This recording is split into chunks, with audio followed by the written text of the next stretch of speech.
আজকের recipe chilli chicken fried rice. দেখো, খুব সহজে খুব কম সময়ের মধ্যে এই রেসিপি তৈরি করা হয়।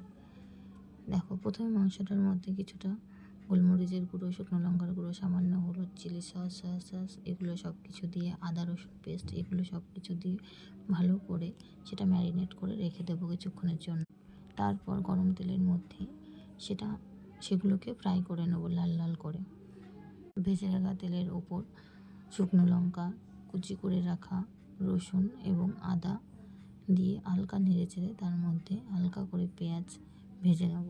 ভেজে রাখা পেঁয়াজের ওপর দিয়ে দেব ক্যাপসিকাম দিয়ে এটা হালকা ভেজে নিয়ে কিছুক্ষণ তারপর ভেজে রাখা চিকেনগুলো ওর মধ্যে দিয়ে দেব। কিছুক্ষণ নাড়াচাড়ার পর তার মধ্যে বাটিতে মিশিয়ে রাখা সয়া সস, চিলি সস এগুলো আর টমেটো সস একসাথে দিয়ে ওটার মধ্যে ঢেলে দিয়ে কিছুক্ষণ নাড়িয়ে